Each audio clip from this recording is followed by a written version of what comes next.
Hey there, folks. I'm Matt Hansen, And I'm John Johnson. and you're listening to Planes, Trains, and Comic Books, the podcast where we discuss favorites we've reread, comics we want to read, and everything in between. And here's the comic we picked this week. Hey there, everybody. Welcome back to another episode of Planes, Trains, and Comic Books. And continuing our celebration of Black History Month, we're gonna go over a comic by Dwayne McDuffie again, because last week we did Batman Blink. That was written by him, but this time it's gonna be one that is actually co-created by him and another black artist, and that would be the Milestone character, the Milestone Comics character, Static Shock, you might have heard him called, but I believe it's just Static is his actual superhero name. And we read the comic. It's called The Rebirth of the Cool. So that's actually the reboot for DC, like when they wanted it to be kind of folded into DC continuity. I believe, and this is from 2001. So January 2001 is when that came out. So it's by Dwayne McDuffie, as we said, and John Paul Leon, right? Mm-hmm. He did the art. It's that 90s art, but it's very cool. Yeah, it's got 90s art. I don't think the art itself is 90s, because there's definitely other art we've seen that you're like, that's like Hush. Yeah, I think this is he drew clothes from the 90s and stuff, or I think like they reference rollerblades and things like that. But the actual art itself didn't seem like it was dated or anything. You could see it nowadays. So, and it's kind of like interesting. It looks a lot like before its time, as far like other creators I've seen since then. So maybe the people who were influenced by him that were like people like Alex Maleev maybe, or trying to think of the guy, I think it's the guy who did Alias, one of that kind of style. The guys who work with Bendis a lot, the Daredevil run that Bendis did, kind of this reminded me of that a lot. So maybe they got their inspiration from John Paul Leon. I don't know, or they just think the same, but it was similar. So, what was your exposure to Milestone and or this character Static before this? I mean, I'm a 90s kid. The only real intro to Static is the Static Shock cartoon. I watched that a bit and was like, oh, that's cool. He's got like some kind of electricity and he like rides on a trash can lid, and he seems pretty badass. Like he's hip. Yeah. And that's about all I knew of it. Okay. I literally knew zero other than he's got electric powers and he had a TV show. So I had heard of Milestone characters, but like just that, in the 90s there was this black I guess it's more than black. I researched it a little bit more because of this. So this is what I thought it was before we read this and before I researched. I thought it was, these are a bunch of black superhero characters that black creators made under the brand Milestone for DC. And what it actually was it was a bunch of superheroes of all different kinds of races and sexualities, and like way ahead of their time. Like they had gay characters, they had trans characters, they had all this stuff in there. That's amazing. And in like 1993. So like that's crazy, and like really cool different takes on them too. So yeah, I should shout out. I researched all this. I say research, but I watched a bunch of videos on this from this YouTube channel called Blurred Without Fear, like Black Nerd Blurred, one word, and then Without Fear. So check him out. He did a great breakdown of like everything in the Milestone universe. And so yeah, there was a bunch of characters, and I knew about it. I knew enough like that there were black characters from black creators that did Milestone. That was my knowledge base of it. So that's why I was like, we should read some of these for Black History Month, because I know that they're black creators who created black characters basically.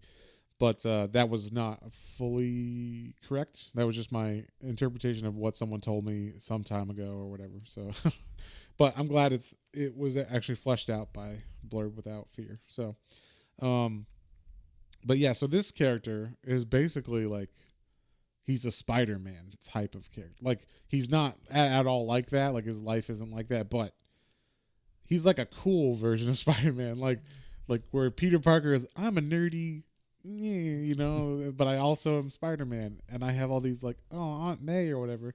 This kid is like, he's cool, but he's smart. He's funny, but he's smart. Like it's. He's kind of like the total package. He is like he's obviously good with the ladies. He's like there was a lot of depth to the character that I didn't expect going into this at all. Like every time he came on, he was like he doubted himself, or he felt bad about something, or he gained confidence and courage in something. He made a hysterical quip about something. Like dude, Spider-Man he's so quip. funny. He's way funnier than okay. Depending on who you're reading that's writing Spider-Man, this was like right up there with some of the best writing Spider-Man that I've heard, like that I've read, where like his little quips just every time they make you laugh, like, oh, that's funny, or like a little chuckle, or oh, that's clever, or whatever. Like everything he said that was like a quip just made me laugh while he's fighting. So yeah, or like you said, he's good with the ladies. Like he had little like horn dog kind of quips too that I did not expect. I was like, yeah, it was a little, and that's the thing. Like Milestone was a little. They basically what I found out when I researched it was DC didn't have any creative control over them. It was just like we agree to publish you, like with our stuff or whatever. So at least that's what I understand. If I'm wrong with any of this, I'm sorry. My like I said, my research was watching YouTube videos, and those people might have got stuff wrong. I don't know, but from what I looked at, it was Milestone Publishing was its own thing. That was like, oh, we want to publish comics, and DC was like, yes, we'll publish that with you, and like then you'll be on the stands like with our books, but like you have your own creative control. Like we're not looking at anything. And I think the only one, I guess there was one issue of, I think it's Static, the original run of Static from the 90s, where like the cover was him and his girlfriend making out on the couch, and like there's a condom in the scene and like stuff like that, like or like the wrapper or the I guess an unwrapped condom and the in the scene, and like it was very suggestive, I guess. And DC was like, that's the only thing we're ever gonna call like stuff on is you can't put that on the cover. And so they had to they basically drew like a heart around them making out, but then it just blacked out the rest of the stuff that was controversial in the scene. But as far as I know, that was the only time they like actually stepped in was like, no, you can't say that. So these ended up being a lot more like, I guess, racy, but like not racy like in a gratuitous way or something, but just like they talked about stuff Batman ain't talking about, you know, like they're like, there's innuendos and things. There's a lot more innuendo. There's like his dad mentioned something like, oh, like something me and your mom, blah blah blah, or whatever. It's like, wow, you would not see that in a normal DC comic title or whatever. So no, it was cool because it felt more like true to life. Felt realistic, too. Yeah. So it was, and you could totally tell like this is obviously these conversations have been had by these guys, or their parents had these conversations in front of them when they were kids. Oh yeah, or, it felt really like realistic. Whereas like sometimes when you read like Spider-Man and stuff, you're like, Aunt May and him, this is weird. Like, I don't know. Why do you care about Aunt May so much? And they don't seem to have like a full relationship or whatever, other than she's always worried about him. And he's like, I must protect Aunt May. It's like, can we get some more dialogue between them other than just... Yeah, there's not really that deep connection. Like I understand his parents. Right. We're just supposed to be like, oh, it's his aunt. He cares about her. Uncle Ben. Like that's how we're supposed to see that connection. And I'm sure there's a run somewhere where someone's like fleshed out Aunt May and him before, but I haven't read that. And most of the ones I've read, it hasn't been like that. So it's not well known for sure. Yes. Yeah. Like you said, if you're a hardcore Spider-Man, you probably know. But it's kind of like if you just say like, okay, it's family, therefore you're supposed to care about her. You know what I mean? Like, so there's no reason though. They don't give a background on the insight on the relationship or anything. So, yeah. So that was cool. I guess we should dig in. This like we said, me and John actually both had the same. I think the same. From what he told me a little bit of the same reaction to the very beginning of this comic, which was, "What the fuck is going on?" Because we didn't realize, because we didn't research enough, because we had to find this comic on, I don't know if it's an illegal website, but it's a website that just has comics to view on it. You don't download them; you just can scroll through them. Scroll through the comics. So we had to go to this website to read this because they're not in print. That's one thing is sad, is that we heard that this run is supposed to be like the best run of this character and like truly show how great of a writer Dwayne McDuffie is, and like you can't find this anywhere. Yeah, but it's supposedly that good. So I looked into this too a little bit, and that's because, or at least from what I understand, so they were going to bring the Milestone universe like hardcore back in 2017. Oh wow! Like it was going to be called Earth M, and it was actually going to be like its own Milestone. Earth. Yes. Oh man, what? And so what happened was, apparently, so Dwayne McDuffie died in like 2011 or 12, and all of his rights went to his wife. And I guess when DC and the other creators of Milestone, the original guys who were on the co-owners, I guess, of the Milestone brand, they didn't.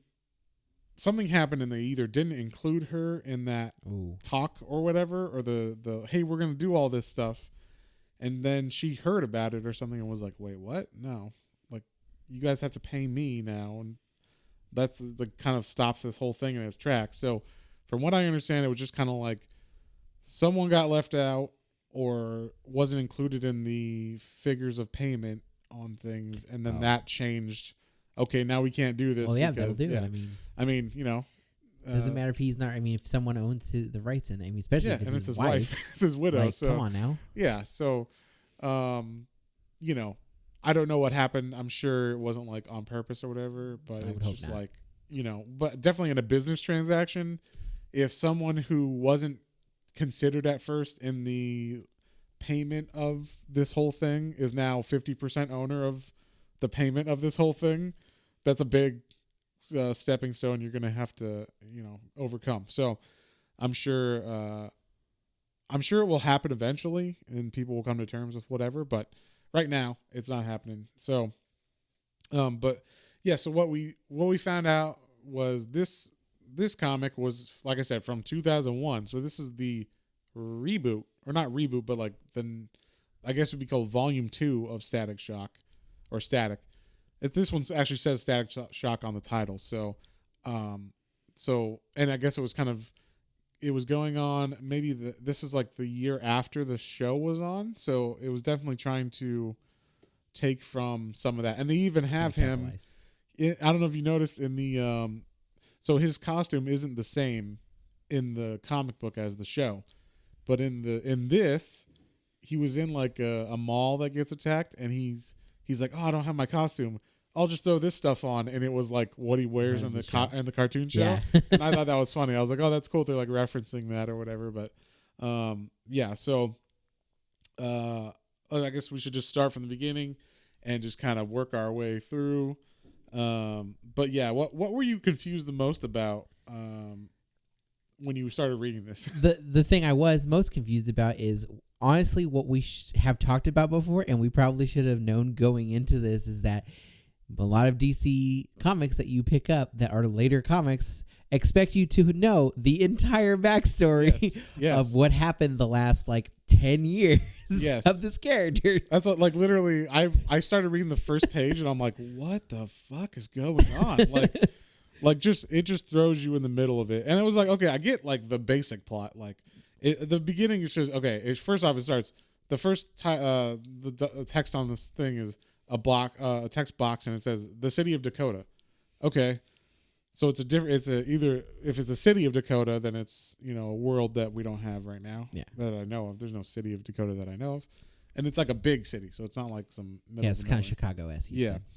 And so, and like this guy, you see this guy who's electric as well, I guess, he's running from these guys with these like they kind of look like pickaxes. That's but they're just staffs, I guess. So, and they're tracking him down, and it seems like he's like he's running at first, and he's like, screw this, I'm gonna fight. I guess he's like too tired or sick of running now, and these guys just electrocute, or I don't know what they do. They zap him. There's something, some kind of power that comes out of their staffs and zaps them. Yeah, and then it says there's dialogue balloon that says target identified as I'm gonna say this wrong. Pui, maybe. I think Pui Chung, codename Third Rail. So that's another thing about this book is they throw a lot of names in here of superheroes, and I'm like, oh, are we supposed to know who this is? I got to remember that name, and then. It was just because these people are in other books for Milestone that they were, I guess they were like relaunching or rolling into the DCU. And so, or at least more fully rolling into the DCU. And so they were throwing these characters in as like a nod to the past. But like you said, I didn't read the last 10 years of comics on this stuff, so I didn't know any of this. And then they weren't really integral to the story other than they're getting captured. Yeah. So Third Rail is from another run or another title that Milestone did called The Blood Syndicate. So that's what that's from. I had to research all this a little bit. So, but yeah, and then the next panel is us getting introduced to Static himself as Virgil. Which is his non-superhero.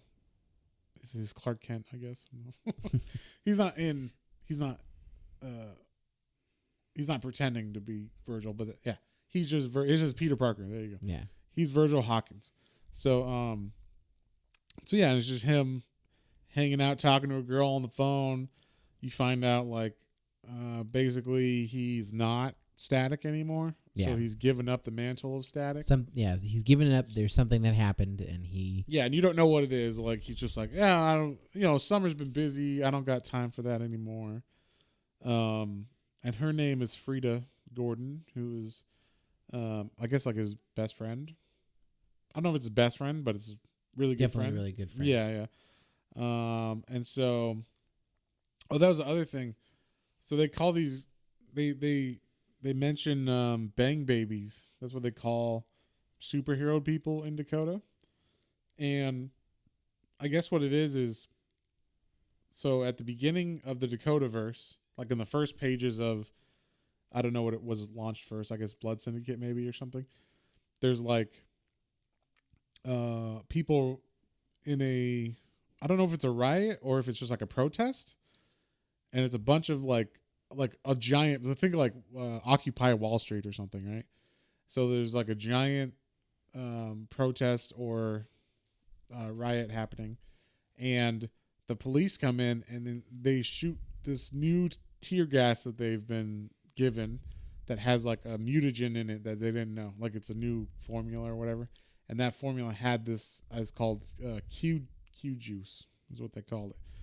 And so the Q juice in it turned people, everybody in that crowd or in that area, turned them into mutants basically. Like they all got powers. And that's how Static got his powers. And so they call that day the Big Bang, because then all of a sudden everybody had powers in the city and stuff. And then that's why they call everybody bang babies. So just the weird language that they had in some of this, I was like, what's a bang baby? So, yeah, but then, so like I said, he's talking to Frida. Yeah, they're on the phone, and it's also like right away you kind of get a sense of him. Like I said, like he's obviously witty and funny as he's talking to her, and they're close friends, and you can't quite get a grip going on, but he's like a horn dog right out of the gate. Like he says that her body's a temple, and he's never been to temple, but he wouldn't mind going someday. Oh yeah. Yeah, I was like, whoa, that's kind of racy for a DC comic, but yeah. They're arguing about him. Who should he be? Should he go back to being a superhero? Because she obviously knows. Yeah, she knows he's Static. So yeah. they're openly talking about him being Static. Yeah, she doesn't know why he quit, but that he shouldn't just walk away from it because he has this ability. Yeah. So but then he's like, basically, I'm not gonna do it again, and so like kind of drop it or whatnot, and like something happened. You don't know what as the reader, so I don't know if they mention it in the old run. I'm assuming that's like the last issue is this happens. I would assume so. But this is just picking up after it's affected him. So I don't know if that part where he was affected by it is in the last issues or whatever of the last run. But it seems important to his character arc, so I would assume. Yeah. I mean, like you could see like in the very end of this, he says, like while he's talking to her, she's trying to get him to go. And he's like, look, I can't save the world, Red. He calls her Red. You can't save the world, Red. I tried and failed. That's a fact. Like, so we know he did something, and it just did not happen. Like he failed at it as a hero. So, or at least that's how he sees it. So, so then, like, we're introduced. Cut to that was another thing this thing did. It didn't really, like, take you. It didn't set up like this is exactly where we are because it's all in one city, so you can't be like, oh, San Francisco or whatever. Like it's like just some island or whatever. So you're like, oh, okay, I guess this is far away. I don't know. Yeah, we just cut to another area, I guess nearby or whatever. What I wanted is like in like Rick Geary's the episode we did on H.H. Holmes, the Treasury of Victorian Murders. He did like a little map of the city. So you knew like where all these things were. I'm like, I wish they did that, so I could see where everything is. Because like as far as you're like, okay, I guess they're surrounded by water because there's a port, and so is it like New York? I guess it's supposed to be kind of like New York. It's kind of like when people talk about New York and they're like, oh, I don't live in the Bronx, I live on the west, and you're like, it's all New York to me. York, I don't know what that means. So, but yeah, so it goes somewhere, looks like the docks, and. And it's like a factory or something, and the people that were capturing, these people are getting ready to capture, the people with the pickaxe looking staffs. They're actually called the traffic men. I'm not sure why. I guess because they traffic people. Yeah. They kidnap people, so maybe that's why they're called the traffic men. But they're like juicing up, like literally. Shooting something in there, like Bane or something, like we're juicing up for battle, and they've cornered some bang babies. That's where you hear that term said for the first time, and there's like once again, there are 4 more people from the Blood Syndicate or other titles that you don't really need to know them other than if you had already read the stuff. You'd be like, oh, cool, it's them. So. It's more heroes that they are going after, more bang babies that they're going to capture. Yeah. For some reason. Yeah, and I think this one's supposed to be like more poignant because it's like, oh, it's all of these guys that I know, but I don't know them. So it wasn't this one. This didn't hit as hard as, maybe it was supposed to because I didn't know. And then I thought like they show Hardware, and Hardware is he's like an Iron Man-esque. I won't say. He's not like a copy or anything. He's actually ahead of Iron Man on a lot of stuff. So, but in this, it's a paralyzed man who wears a suit to fight bad guys. So it's like idea is similar to Iron Man where he's wearing a suit of armor. So, but this is like it just goes to him after. Like it says, like I said, it just says the next name of whatever part of the city he's in. So I'm like, I don't know what that means. Like we went from the docks then to Westwood. I'm like, okay, I don't know where that is. I guess it's somewhere else. Like but then I thought it was the bad guy because I'm like, oh, it's a dude in a chair. Like I just figure him being like Claw or something. He's looking at a big computer screen or whatever. Yeah, you think he's like watching everything. Yeah, and then they show him the way that John Paul Leon draws or like his art style. It might have been the guy who colored him. I don't know, but there's a lot of shadows in the shadows. But I think it's supposed to be like, oh, if you've read this before, oh, it's Hardware. But I'm like, it's the bad guy. Yeah. All he needs is a cat, and he looks like the bad guy. So.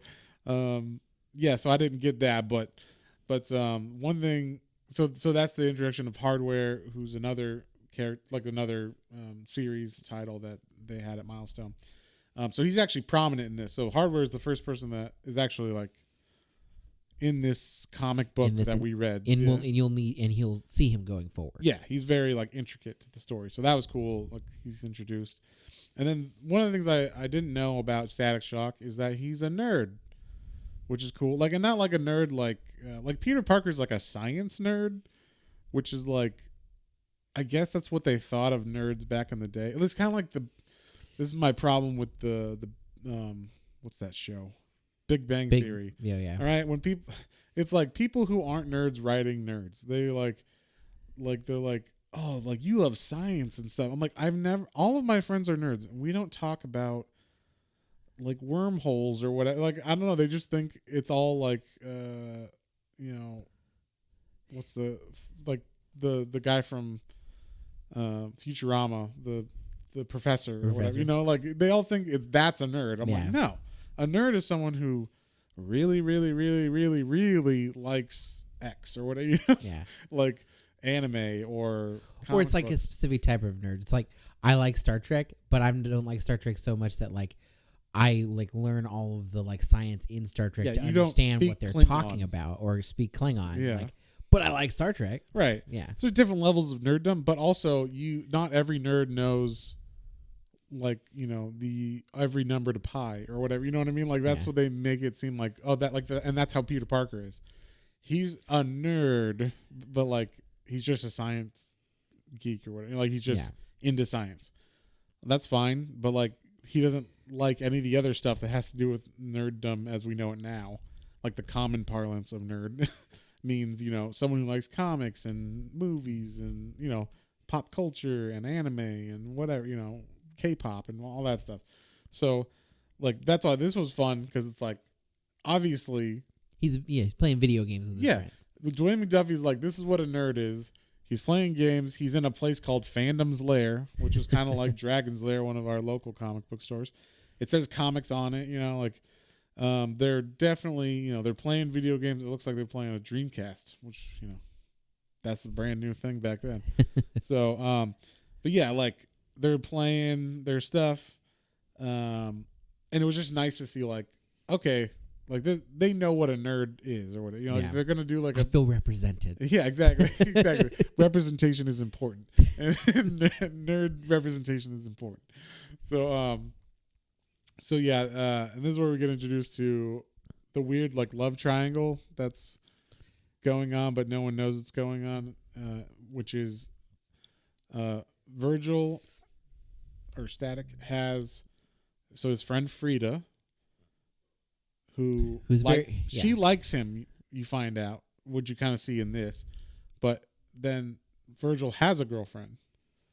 So there's like a weird love triangle, and apparently before he had his girlfriend, Frida was like maybe didn't really like him like that, but then now that he's going out with this girl, she does like him like that, and so it's like a weird love triangle, which was kind of interesting to see. Usually in comics like this, it's the other way. It's the guy is the main person who's like, I like her, but she's got a boyfriend or whatever. I like her, but I also like her, and it's well, that's like once again Spider-Man. This is like Spider-Man if it was written better, like if the original Spider-Man, like if obviously Spider-Man set like its own thing in the 60s, so it's like it's the first one, but usually the first one's not the best one, so you're gonna have like better versions of this thing. Like WD-40 is named WD-40 because that was the 40th try or whatever. WD-1 sucked ass, so it didn't work. So this is like this is the WD-40 of kind of an archetype like Spider-Man. Wow. Where it's like he's making it's like, okay, it's not interesting if he's the guy that's like, I'm so sad because Mary Jane doesn't like me, she's going out with Flash Thompson or whatever. It's like, no, he's the guy that they want, and the girls are the ones fighting after him or whatever kind of thing. So, which was an interesting take on it. And also like a girl in the friend zone is kind of an interesting take on stuff too. So yeah, I don't know. I thought that was like a refreshing kind of relationship. What do you, any takes on that? Or? No, yeah, I agree. That's usually it's the common denominator is that the guy's in a friend zone, and he's like, "Oh, I really like her. How do I show her that?" And it's kind of the opposite. So it's nice. Yeah. Okay. As a man who's personally in the friend zone many times. Yeah. I lived in the friend zone. Yeah. I have an apartment there. But anyway, yeah. So him and his girlfriend, they leave the arcade. They then like, I guess they went on. Yeah, they went on a date. They go see a movie. And so then Static's riding home on his bike, and you find out like, oh, he can like make the pedals move on their own, or not the pedals, but the wheels. So he doesn't even like pedal or anything. He's just like an electric bike, basically, like a scooter. And then while he's riding, this girl or this lady runs up next to him. Her name is Blitzen, which is a funny name, I thought. And you find out that her brother's name, who got captured, is named Donner. So it's like literally it's supposed to be Donner and Blitzen. But yeah, she's part of, and it was nice of them to include this. They say Blitzen is a member, like in an asterisk or whatever. Blitzen is a member of Heroes. The super team Static used to be a member on. So that was nice. They threw that in there, so I didn't have to figure out what Heroes was. But yeah, so I guess in the original run, yeah. Otherwise, you would think it's a generic name. It's like, oh, that's the name of the group. Yeah, I think Heroes. It actually maybe stands for something, or it's just it's all bold. So the whole name. So yeah, she's like, Donner's been missing, and like something's going on, and something happened with all the Bang Babies. Like there's a bunch that there's a bunch of missing, but specifically her brother's gone. So it's kind of like that, like, and you knew him because you worked on our team or whatever. So basically you need to help, and he's like, look, I can't. All right, like I'm not that guy anymore. Something happened, and it ain't happening. And then she's like pissed off because she's like, fuck you, Virgil. Like, she didn't say fuck, she said, screw you, Virgil, like, why don't you help us or whatever. Then runs away. And then before he even like thinks about it or has time to really like think about it, a limousine pulls up next to him. And see, that's why I thought this was the bad guy too. I thought, oh, he's getting approached by the bad guy about something or whatever. But no, it's Hardware. Hardware pulls up in his limousine and like shows him wants to show him what's going on with the Bang Babies. Like he's gonna show, because he's been tracking it. In the scene earlier where I thought, oh, he's like Claw looking at a computer screen, you see a bunch of red dots all over the cityscape looking. So it was him tracking all the missing Bang Babies. So he's like, oh, something's going on. We got to find out what it is. And I need your help, kid, because I'm in a wheelchair and I'm not really. Yeah, and you have personal stakes in this, basically. Yeah. You're a Bang Baby too. Like, we need to. Yeah, eventually they're going to come after you. So, and he's like, no, like I can't. I'm not gonna do it. And he's like, all right, calm, like you need to, but he's not gonna do it. So then it's like later that day, he's at the mall with his mom and dad. He's shopping for clothes, and then there's a picture of a panel of the traffic men, the bad guys with the staffs, and they're in the mall too. And they got ratings on a Bang Baby, and they're following her. And she bursts into the clothing area, I guess where Static was. And she worked for Heroes too. And what was her name? Do you know what her name was? Starlight. Yeah. So she's like, I don't know. It looked like she was like ready to fight them though. Well, I don't know if they were chasing her or if they were actually chasing Virgil. But they show up at the mall, or they're at the mall, because they had a reading of the Bang Baby. So they're like, oh, we don't know which one it is, but both of them are. So, but Starlight shows up to, I guess, protect Virgil. And she just gets like, I thought this was like, he's like, I'll take him. And just like, nope. Like instantly you're out. And it's like, oh, that's okay. That's less than I thought you were going to provide for him, the way she was talking about it. Yeah, because she seemed ready to step out of the plate. She's like, I'm here. Yeah, you thought she was like Superman or something or whatever, but they shoot the little plasma, and it's like, oh crap. Yeah, something's different, I guess. And so the funny thing about this scene, I thought was, I don't know if I was talking to John about this. So in the show Static Shock, he wears like this big overcoat jacket that's got yellow on the inside and purple on the outside, and he wears like a ski mask, like a half ski mask that covers his eyes, and he doesn't look like that in the old comics. And so in this issue, he was like, "Oh, I'm in this like clothing store. I gotta find, something to wear to hide my identity," and he gets a coat with purple with the yellow on the inside. And I'll just throw this on. He even says like I need something to disguise my face so folks don't see me. Oh, and he like sees this white, a mask. He's like, must be for cross country skiing or something. This will be good to cover my face. And it looks just like the TV show, which I thought was funny. I think they were like trying to make fun of or like reference the fact that he looks different in the show. Yeah. So I thought that was fun that they did that. And then, that's like the end of the first issue ends with him dressed up as Static again, or as Static Shock again. So,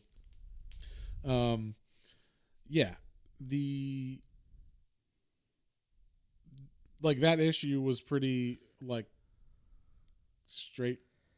It was pretty like, here's everything all at once, but you got a good sense of like who he was, which was cool. And then, for them expecting you to know like kind of the backstory of the Bang Babies and like what happened, like at least you kind of got a sense of where Static is, who he is as a character.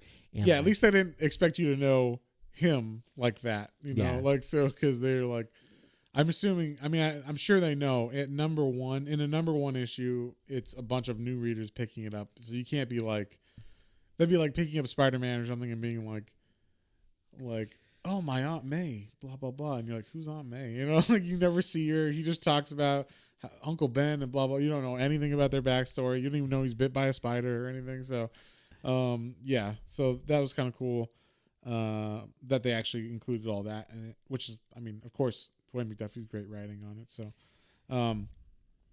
so anyway, so issue 2 starts with them fighting. And like, I love the cover of this issue. It says, he's got the costume that he just put on, and it says a new costume, classic attitude. So I thought it was like funny that they're kind of referencing that costume. But yeah, he's fighting them, and he's like quipping with them. Do you have any fun quips that you wrote down? Oh yeah, I like that he was funny and quippy and like Spider-Man, but like I said, there was fun. Like he said that the bad guys were kind of working like a pride of lions, and right now he's a Christian, lightly buttered and catnip. Yeah. Well, even that, like, he even references his spider sense tingling. That's right. Which I was like, wow, that's straight up. Yeah. That's straight up because not only because like he is similar to Spider-Man, but also, or he's like DC's Spider-Man kind of, but also because like to reference Marvel is kind of a big deal if you're a DC book or whatever. So, but I guess because they were Milestone, they could kind of do what they wanted. That's right. It was my spider sense is tingling. But, oh wait, no, that's just 20,000 volts of the like whatever plasma things they were shooting at him. Yeah. And then I like the fact that he's fighting him, and he's like, this is where you get to see like what his power set is if you've never read Static before, because he pulls some skis off the wall and he starts flying around on the skis because he can like electrify them. So I guess he creates like an electromagnetic field around whatever he wants. But then he's like, hey, you guys are pretty dumb, like fighting an electric hero with metal staffs. So like he just basically fries all the staffs and then picks them up and takes them away from them. But they all get like shocked or electrocuted from it. So basically I guess he gets lucky because they didn't know who they were fighting with. Yeah. But, he basically takes them all out, and then and then this group of heroes shows up to get Starlight, and I guess it is the group heroes that he was part of. So we've never seen them before, but they show up, and he's like, "Oh, hey guys," and there's Payback, who's like this big monster looking thing. Kind of made me feel like Clayface a little. Maybe it looks more like a frog or something. I don't know. It was like I was like, whoa, this is like a weird. It kind of reminded me. This is bad. Some of these characters reminded me, and maybe on purpose, of what's the name? The the ones from Rick and Morty. Oh, Like he reminded me of the ants, Vindicators? a million ants or whatever. Yeah. Yeah. He reminded me of a million ants just because he's like, this big looking blob kind of thing. And then so there's Payback, Iota, Blitzen, and Donner, but he's gone. And then this one called Gloria Mundi, who's kind of like a Dr. Manhattan-ish looking character. Yeah, kind of like out otherworldly. For Yeah. She's like, or maybe Martian Manhunter style. I don't know. But she has like cosmic powers because she like, at the end, she kind of takes on the bad guy like that. So, but there's one character that's awesome. Iota, I really, really liked her. Like she can, kind of like Ant-Man. She has little things. Like she can make things small and then make them big again. I don't know if it's with a chemical or just powers that she has, but so like she in her utility belt she has miniature things that she can fight with. So she's got like a miniature bat and a miniature whatever. And then when she's fighting, she's like pulls this little baby bat out and then right. she like makes it what big. What are you going to do with that? Yeah.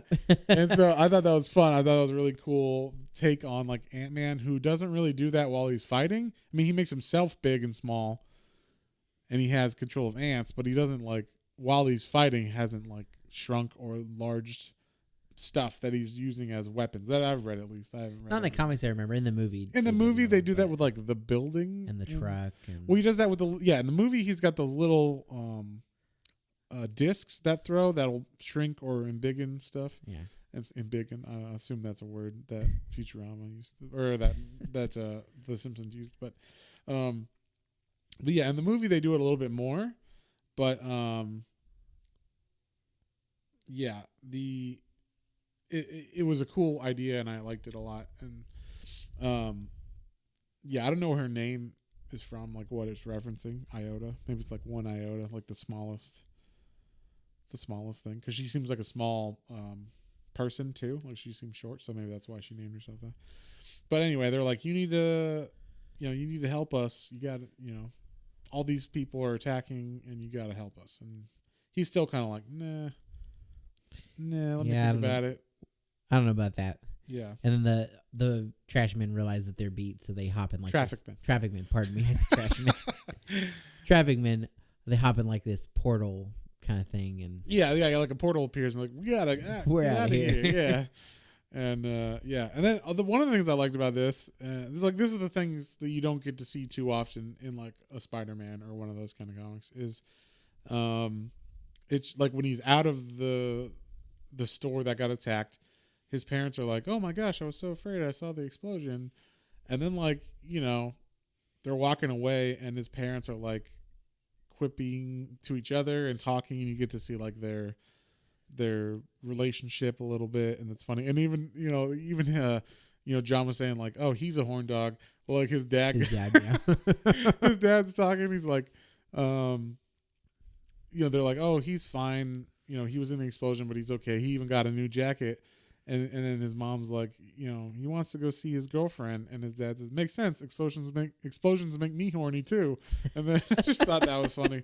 They like, even his dad's got little funny quips and stuff. So like stuff like that, you get to see like relationships between the actual people that aren't the character. Kind of fleshes it out more, like how his family life is. But then we actually go to the real bad person, not Hardware, who I was mistaken as the bad guy. You get to see this cloaked figure. Yeah, I love the cloak. I just thought it was cool. Like there's the red cloak. It very much was like, oh yeah, this is the Sinister character. Like, very classic feeling. Yeah, and he's got this like this stuff in a vial, and they're like, oh, we need, like the traffic men are like, we need more. We need a juice. We're low on whatever. Like we need another hit. Like they're jonesing for drugs, but it's juice. You don't know what it is though, but it's just juice. That makes him have powers. So, and he's basically like, no, you failed. Fuck you. Like you don't get any of this. I'm going to have to get someone else to like, to take care of these people. And then it cuts to him flying, Static flying around on his trash can. His trash can. Well, I don't know if this is a trash can lid or if it's a manhole Maybe. cover. Oh, that's right. A metal disc. A metal disc. So, but so that's actually how he gets around, like in general, is on top of like something like a metal trash can lid or something like that. I guess it has to be metal so he can like magnetize it. And whatnot. But yeah, so he's going to hardware, and I guess when he was in the mall, he found one of their vials that the traffic men dropped. So he takes it to hardware to be like, what is this? And then hardware's like, I'll look into it, but like I got to analyze it. Good job, basically. So he's helping out, but he's not quite like on the team. He's on the fence. Yeah, he's on the fence, but he's willing to help, kind of thing. So then this is one of my favorite panels that happens. He goes home, and his dad's like, "Oh, I gotta give you a haircut. Your hair looks all like ratty or whatever." And he's like, "Oh, I don't know about that." He's like, "I used to cut your hair in grade school, remember?" And then it cuts to like a little panel of him having like a PTSD flashback of like all the kids making fun of his hair. That's right. Because he like shaved his head all crappy and then all these kids are laughing at him, and he's like, "I remember, Dad. I'm good. I got he says, "Of course your mother made me stop because you were getting beat up too much." So that was funny. I just thought that was good. They did a good job of seeing like the home life, You got like a real feel for that. And then like after he goes upstairs to his room, he's hanging out with Red again, or Frida. And they're just talking. Oh, that was another 90s thing that I don't think about anymore because we all have cell phones. But this is a very phone-centric, like telephone, home phone, where like he's on the phone, then his sister's on the phone, listening to him on the phone, and like you can hear the conversation, and they're talking, and so like it's like one of those things you don't think about anymore, which I thought was fun. I mean, it's the 90s only because now everybody has their own personal private phone, but back in the day, there was not. It was all like, oh, you have to have a party line basically in your house that anybody can listen on. So get off the phone. I'm on the phone. Get off the phone. Yeah. And so he's on the phone with his girlfriend while Frida's there. So she's kind of like, like in the corner. And then they just plan on doing something, like hanging out or whatever. But I think basically it starts like a thing where he was supposed to hang out with her, but then she's like, "What are you up to?" And he's like, "Oh, I'm hanging out with Frida." And she's like, "What? You hang out with Frida? You're supposed to hang out with me." And then it creates like a tension, like, "Oh, is Frida trying to get with him and all this stuff?" So the girls now know something's up between each other or whatever. So, but then he's like, "No, like it's fine. She's my friend or whatever." And he hangs up after they're done, or she hangs up on him actually. And then he's like, "Hello?" "Oh, it's a bad connection." And then he gets a call back, and it's hardware. Hardware, yeah. So you thought it was going to be her, but it was like hardware. He's like, "You need to come. I know what they're doing. I know why they want the bang babies." Yeah, I analyzed it. It's fucked up. And what it is... Does he say what it is in this one? I guess we'll just say... Yeah. What it is it's blood.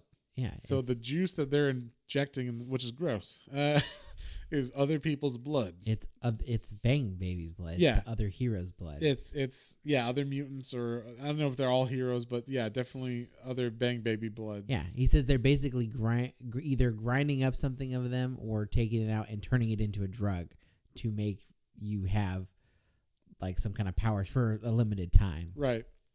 So then when he hears that, he's like, "Oh crap, I can't let that happen. So I gotta be a superhero. So let's do this thing." So he puts on his old costume, he rides out, he goes like I don't know if it's the heroes, like where they hang out. I don't know where what's it called? Their Hall of Justice or whatever, whatever it is. And so he goes over there, and then they're talking about everything. He tells them what hardware found, and then all of a sudden, like they're trying to come up with a plan, and they're like, "I don't know if we can do this," and then all of a sudden hardware comes out in his hardware costume. Yeah. And at first I was like, is that tape? Like, it's funny because this hardware costume has like, it looks like it has actual tape on it and stuff. Like, it looks a little bit jankier than maybe what it used to be. Yeah. I think they were kind of alluding to that. Like, it looks different. Because literally there is tape on it and stuff like that. So, Yeah, it looks like a lot of thrown together, like different metal pieces. Yeah. So, yeah, that's like the funny thing. So, but now, like, okay, so hardware is with them, and this is like where hardware actually comes into the comic for real and like joins like 100% kind of thing. And once again, so this is issue 3 starting now. The cover is hardware and him and Static, and Static is saying, "I always wanted a sidekick," and then hardware goes, "Don't push your luck, kid." You know? So, yeah, basically this is the one where like stuff actually starts really happening. Where like, so now they're meeting at this statue, and they kind of throw some history of this area where there was a family named the Tower family, and they were like the original superheroes, kind of like Golden Age superheroes in the 20s and stuff. And they all died. I guess like some happened, like a fight happened here, and it collapsed on everybody, so everybody's dead. And so they left. They made a park above that like base that they had. Yeah. And then they made like a statue there. So they're looking, and I guess that's where they figured out where it was coming from. I don't know. I can't remember how they figured out. Something about there's another hero, the Iron Butterfly, that like can like figure things out, and kind of told them like where to look. And That's right. So yeah, they know, okay, we gotta find our entrance into this cave or this base. Yeah, underground layer. Yeah, underground layer. And once again, it used to be for a superhero family, so like kind of like the Fantastic Four or something, you know, and or maybe like Challengers of the Unknown, even earlier than Fantastic Four. So yeah, they go to that, and then it cuts between this and them like getting into the base, and then like the two girls kind of like, hey, what's going on? Like Madison, his girlfriend, is like what the fuck? Why are you like trying to get with him now? And then she's like, you know, like, I don't know, maybe I like him now, kind of thing. Like they're back and forth on it, and they both look super like serious. Like Madison's got glasses and like sunglasses. Like they look like they're meeting for like handing over illegal documents or something to each other. But yeah, even like Frida says, she's like, I'm not trying to take him, but even if I were, all's fair in love and war. Yeah. So it's like, damn, she's after it. But yeah, so then you know something's gonna happen later on in this series with that shit, but they don't really go into all that stuff. That's kind of the last time they mentioned most of that. Yeah. But so now we're back in the lair because they found their way in. Heroes gather. Oh, and hardware gives them all. He developed this little thing they all put on their wrist that will help them if they get attacked from hopefully losing their powers. Oh yes, yeah, because so they found out that serum, the blood. Well, it's the blood of the Bang Babies. That's what is in the staff. The staffs like reverse your powers, so like you can't use them anymore, or they negate your powers, I guess. So they are wearing like bracelets that negate the negating, I guess. So they will have powers even if they get blasted by the stuff. And then when we said at the beginning, the heroes are meeting, we mean that group, the heroes, the group heroes. Yeah. So it's like Iota and everybody, all the ones we mentioned before. I can't remember all their Blitzen and I can't remember all their names. But yeah, so they're all meeting, and Stag goes over the plan. I thought it was funny. His mom calls in the middle of the plan. Oh yeah, and they're like, "Put your phone on silent." Yeah. So they gotta be stealthy. They figured out, and they I guess the statue actually is partially where the opening is, and so like the really big, strong. What is her name? Or hero? its name? I don't know. Well, he goes to pull up the statue to lift the covering so they can all go down. And I thought that was funny too. They all had like a tiny moment, and it's holding up the statue, and it's like, oh, come on, this is really heavy. And payback. Payback. Yeah. And they're like, oh, I thought you were strong. It's like, I am strong, but it's my sciatica. Yeah, I have a bad back. So yeah, I like that they were like, you know, these are heroes, but they're not like in, you know, they're still people. They still have a sense of humor and stuff. So, but once they're down in the base, you know, they're sneaking in. They're like, you know, I think we're we're in the right area, and Hardware's like, I think we are too, and they're like, how can you be certain? He's like, call it a hunch, and then he shoots out his flames on his suit, and you just see all these bad guys around him. He's like, shit. So then, they start fighting. Everybody pretty much just starts like whacking everybody. Just, that's where you get to see kind of everybody's special, what they do. Yeah. Obviously, Payback's just pounding the fuck out of everybody. And that's really where you see, like you said, Iota. She takes out the little bat. Oh, what are you gonna do with that? And she's like, whoop. Yeah, makes it big. Yeah, just starts beating the fuck out of people. And then so you get that, and you see like the one that's like, oh fuck, I forget their names. Sorry, these are new heroes to me. Oh, her quip was, "I'm a grower, not a shower." That was. Yes. They all had their little moments like that. It was really fun. So, okay. Gloria Mundi is the one I was thinking of. You see kind of like her weird cosmic power that she has where she like blasts people. But she says like kind of Thor-ish statements. Yeah, her word bubbles are cool because the words are kind of, it's like the bubbles kind of like they look like parchment or something. Yeah, and they say like fall before the wrath of a billion souls. Like it's just like she's not cosmic. She gets her power from souls, which is super fucking weird and fucked up, but like cool at the same time. I don't know what that means. I don't know if she just like steals. Like, is she the bad guy from Mortal Kombat? Like, I'll steal your soul. Your soul is mine. Like that's kind of how she is. Except maybe she steals bad guy souls. I guess that's what it is.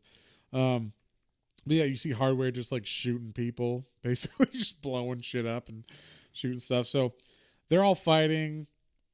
Like Static is like, or they say like, oh, we think we found like a big power surge over in this area. Yeah. And Static's like, okay, let me go check it out while you guys fight. So Static goes there. He busts open the door. No, he goes to bust open the door. He's going to unlock it. And he's like standing there for 5 minutes trying to unlock it. Oh, that's right. That was hysterical. He's like, I got this. And he's like, and it's like 5 minutes later. Like you just can't get it. So then he just blasts it open. Yeah. Which was funny.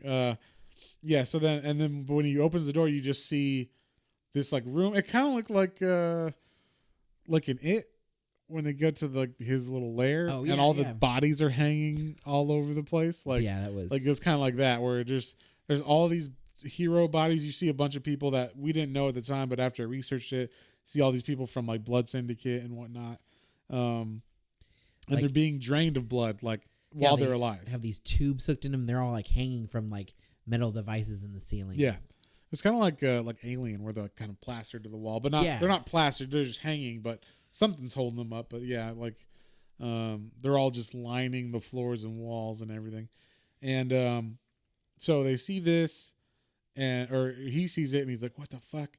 And then like he gets approached by the dude in the red hood, and you're like, oh shit, it's the bad guy. And then he takes off his hood, and you find out. I thought this was funny. It's the guy. It's Tower. What's his name? John Tower. John Tower from the Tower family, who was like the Mr. Fantastic, I guess, of that family. Yeah, he's the old hero that everybody thought had died. Like the whole family had died, and they're like, and so it took Static aback. He's like, what the? Yeah. And so, turns out he's the guy who like is the bad guy. He's been drinking people's blood. Well, you don't know he's drinking people's blood yet, but you just like, oh wow, he's like taking blood. And basically it's kind of like, I'm using young people's blood, but young superpowered people's blood to give me new powers and keep me young, kind of thing. So he's got like everybody's powers of all the Bang Babies, basically. Yeah, everyone he drinks, he gains their power. Yeah, and once again, they don't say he's drinking them yet, because I thought that was really creepy when he does drink it. Like the way they showed, I was like, "Holy shit!" But yeah, you just think like, "Oh, he's like injecting it or whatever," like everybody else.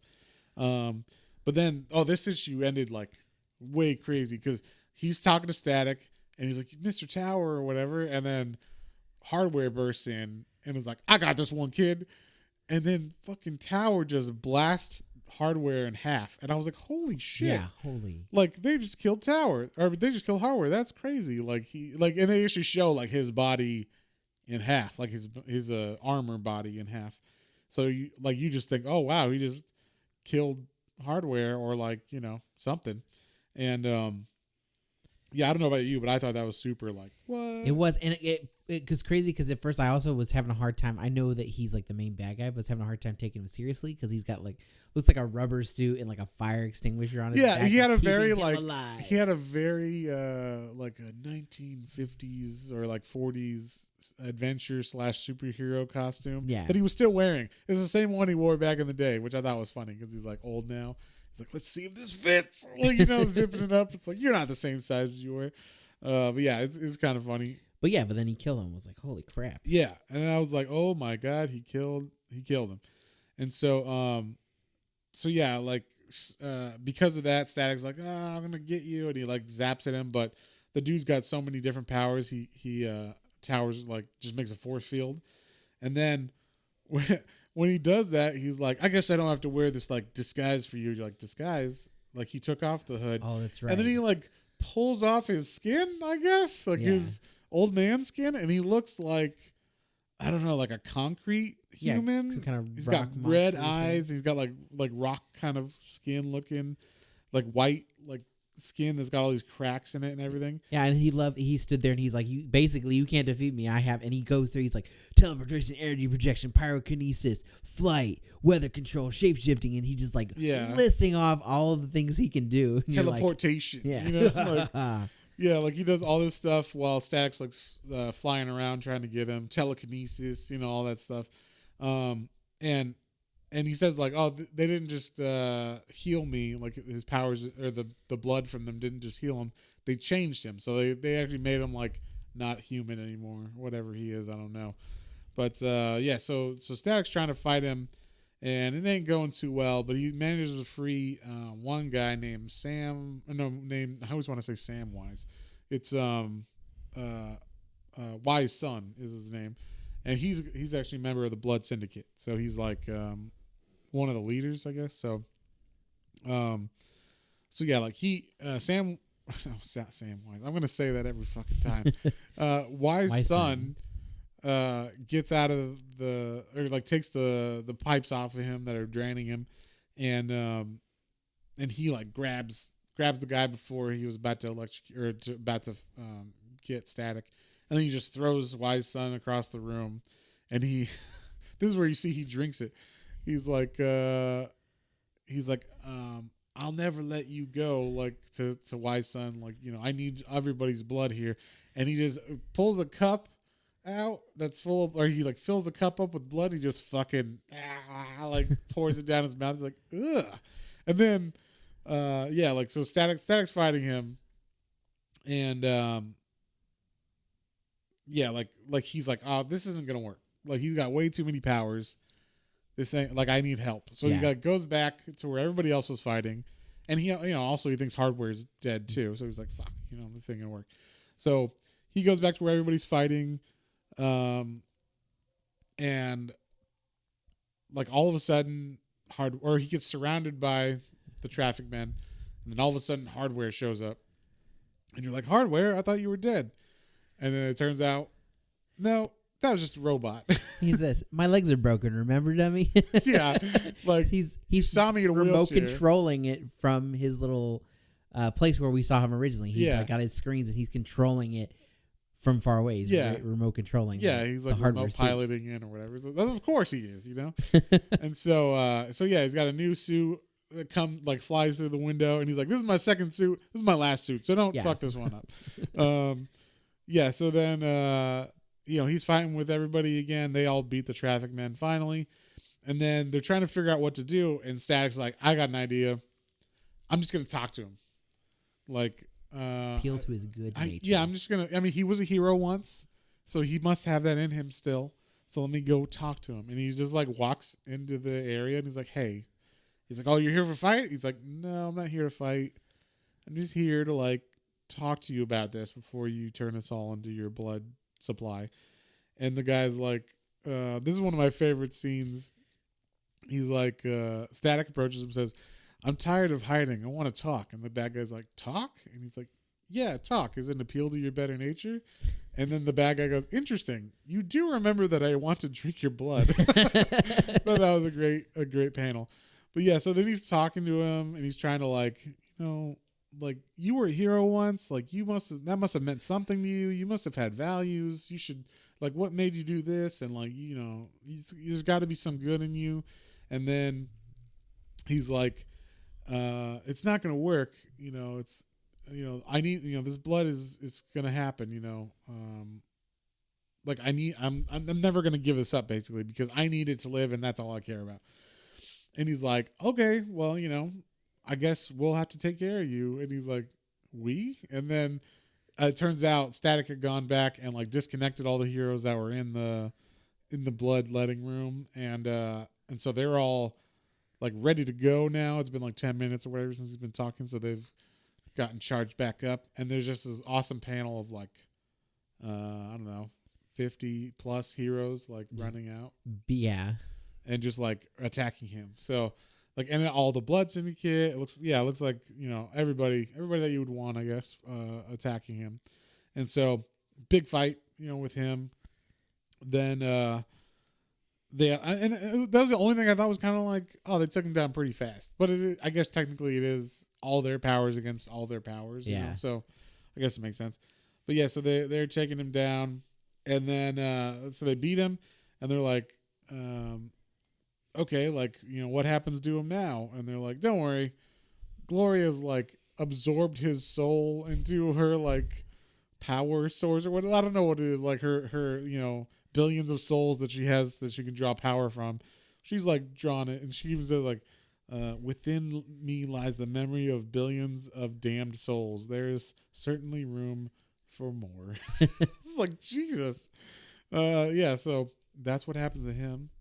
And then it cuts back, sometime later that day or maybe later that week, Static's getting his suit ready again for to go out or to be around. And he's talking to Frida, and he's just like, I think I'm back, and that's how it ends. Maybe not full time, but whenever I get the call. Yeah, he's like, and I'm back, and he puts on his, I guess it's the Milestone hat, so that's nice. It has like an M on it. So that was the end. That was like how it ends. Nice and fun issue. But I thought the last two issues were really fun. Like really like the build up. Oh yeah. The build up to them was good because you're like, okay, I want to get used to Virgil as a person and all that, and then his family, and then like, but then once the heroes and everything started fighting, and you got to see their powers, and you got to see Static in action more and stuff, it was a lot more like, oh, this is great, and I just powered through all that stuff. So yeah. Anything else you wanted to add to that? No, man. I was just gonna say in general, I really like Dwayne McDuffie's writing, and like I see those parallels from things I remember as a kid watching some of like some of the funniest things I remember from back in the day, and then like reading this, it's like, man, this was way funnier than I anticipated it to be. Yeah, and well, even like so going back to Blink and this, like comparing the two, Blink was him writing for Batman. So it has to have a certain, but he got to write Blink, which is a character he created for that, and then this is like his own creation. So you get to see like his ability to make really good storylines, and like the plots are awesome. Like I was sucked into this once it got past like, okay, what is this world that's I'm not introduced to yet? Once it got past the first couple of pages of, okay, let me research this for a second and like understand this universe that they have. Once I got past that, I was like, okay, I'm like fully in the story. This kid is awesome. His life is awesome. His family's awesome. He's a good hero. All the heroes are different but similar. Like they remind me of some other people, but they are so different, or they have really cool ideas behind them, or like this is maybe how the original should have been done, kind of thing. Yeah. Or it's updated or something, like they have really good sensibilities for how to make these characters interesting and cool while still being familiar. But yeah, so I thought it was a really, really solid read, especially for never having read this character at all and not knowing anything about him. So other than he has electric powers. So, what would you give this one, John? I would probably say an 8. I really liked it. An 8. Yeah, I'll give this one a 7. Not because it's worse or anything. It just it hit all the parts maybe if I read like the full early run, that one might have maybe if these ever come back in print, or we can find another website like this that has the original Static run. I want to read back and see. I want to get the original flavor, but this one just felt like a really good introduction to the character, and nothing groundbreaking or anything, but it was just a super solid. Like, you're gonna like this character. Definitely, it makes me be like, oh man, I really like Static Shock, and I'm totally want to read more Static. I wish there was a Static Shock title right now. But yeah. So I mean, really liked it. 7 for me, 8 for John. Anything else you wanted to add? No, I feel good. This was a great comic. I liked everything about it. Yep, I agree. Well, on that note, I guess we'll say goodbye. Until next time. See ya. Bye. Well, folks, hope you enjoyed that episode. If you did and you'd like to follow us on social media, our Facebook is Planes, Trains, and Comic Books, and our Instagram is @Planes, Trains, and Comic Books, all one word. And be sure to like, share, and subscribe for more recommendations to add to your weekly pull list. Thanks for listening, and we'll see you next time.